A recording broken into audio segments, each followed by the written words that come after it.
Bharatiya Janata party ఈరోజు దేశంలో జరుగుతున్న పరిస్థితులు సదుమనాలని చెప్పేసి కూడా నడ్డా గారి ప్రయత్నంతో సోనం వాంగ్చుక్ కొన్ని మాట్లాడి అతని యొక్క నిరాహార దీక్షని విరమించడం జరిగింది. ఇప్పుడు విద్యార్థుల్ని కాంగ్రెస్ పార్టీ, ఆమ్ ఆద్మీ పార్టీ, అదేవిధంగా లెఫ్ట్ పార్టీలన్నీ కూడా రెచ్చగొడతా ఉన్నారు.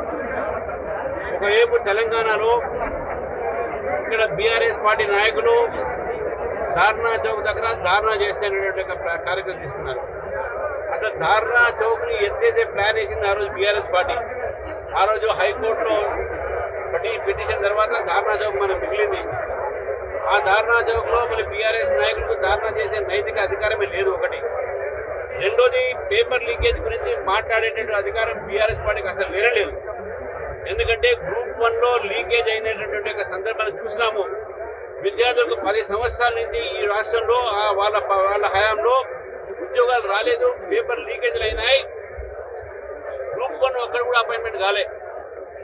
రేవంత్ రెడ్డి గారికి కూడా ఈరోజు నేను చెప్తా ఉన్నాను, మీరు ఏదైతే గ్లోబల్ ఇండియా గురించి మాట్లాడుతూ ఉన్నారో, ఈ గ్లోబల్ ఇండియాకు బ్లాక్ లిస్ట్ చేసిన తర్వాత ఒక కొత్త పేరు పెట్టుకొని కోఎంట్ అనే పేరు పెట్టుకొని దానికి మీరిద్దరు కలిసి కర్ణాటక గవర్నమెంట్లో ఇదే కంపెనీకి మీరు కాంట్రాక్ట్ ఇప్పించారు ఎగ్జామినేషన్ కోసం. మరి బీఆర్ఎస్ పార్టీని అడుగుతా ఉన్నాను, ఆ రోజు ఇదే గ్లోబల్ ఇండియా విద్యార్థుల జీవితాలతో ఆడుకోలేదా? 27 మంది విద్యార్థులు ఆత్మహత్య చేసుకున్నారు.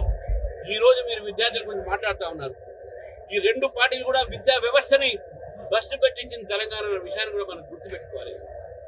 వీళ్లకు విద్యార్థుల గురించి కానీ విద్యా వ్యవస్థల గురించి కానీ మాట్లాడే అధికారం ఈ రెండు పార్టీలకు లేవు. బీఆర్ఎస్, కాంగ్రెస్ రెండు కూడా ఒకటే. అటు ఎమ్మెల్సీ హైదరాబాద్ ఎలక్షన్ జరిపిన ఇద్దరు ఒకటే ఎంఐఎం ఓటేశారు. మాకు ఒక్క ఓటు కూడా వీళ్ళు వేయలేదు. వాళ్ళిద్దరు కలిసి ఎంఐఎం గెలిపించారు. మరి వాళ్ళిద్దరు ఒకటా కాదా? ఉమెన్ రిజర్వేషన్ బిల్ని ఇద్దరు వ్యతిరేకించారు. వాళ్ళిద్దరు ఒకటా కాదా? డీలిమిటేషన్ ఇద్దరు వ్యతిరేకించారు. ఇద్దరు కలిసి చెన్నై పోయారు స్టాలిన్ దగ్గరికి. వాళ్ళిద్దరు ఒకటా కాదా అని చెప్తా ఉన్నారు. ఈ రోజు కూడా మోదీ గారి వ్యతిరేకంగా ఏవైతే దేశ వ్యతిరేక శక్తులు ఈరోజు ఎక్కడైతే జంతర్ మంతర్లో గొడవ చేస్తున్నారో దానికి ఇద్దరు కలిసి మద్దతు పలుకుతున్నారు. వాళ్ళిద్దరు ఒకటే కాదా లేదా? రేవంత్ రెడ్డి గారు చెప్తున్నారు బీఆర్ఎస్, బీజేపీ ఒకటని. నేను అడుగుతా ఉన్నాను, బీఆర్ఎస్, కాంగ్రెస్ ఒకటి కాదని మీరు స్పష్టం చేయండి. ప్రజలకు చెప్పాల్సిన అవసరం ఉన్నది. మీరు ఎందుకు ఈరోజు నాటకాలు ఆడుతూ ఉన్నారు? అన్నిట్లో మీరు కలిసి ఉంటారు, అన్నిట్లో మీరు భాగాలు ఉన్నాయి. ఈరోజు ధరణి తీసుకొచ్చి పంపించి భూభారతి చేశారు. పేరు మాత్రం మారింది, దాంట్లో అవకతవకలు, అవినీతి మారలేదు. కాబట్టి అన్నిట్లో మీరు ఒకటే కదా. విద్యార్థులకు మోసం చేశారు, రైతులకు మోసం చేశారు, తెలంగాణ ప్రజలకు మోసం చేశారు.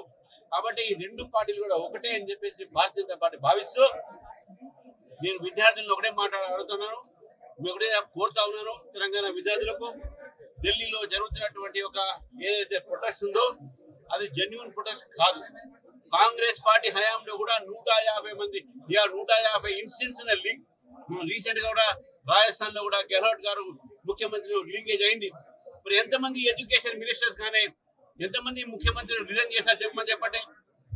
నీటి విషయంలో ఈరోజు నేను కేటీఆర్ గారిని అడుగుతున్నాను, మరి ఈరోజు గ్రూప్ 1 ఎగ్జామినేషన్ రిజల్ట్ మన గ్రూప్ 1 పేపర్ రిజల్ట్ లీక్ అయితే మీరు రిజైన్ చేశారా? ఎవరైనా మీ డిపార్ట్మెంటే కదా, మీ ప్రభుత్వమే కదా, మీరు అప్పుడు రిజైన్ చేయలేదు. మీరు ఈ రోజు మాట్లాడుతున్న విద్యార్థుల గురించి. విద్యార్థులు చెవులో పువ్వు పెట్టకుండా ఇద్దరు కలిసి ఈ యొక్క ప్రజల్ని, విద్యార్థులను మోసం చేస్తున్న విషయాన్ని కూడా తెలియజేసుకోండి.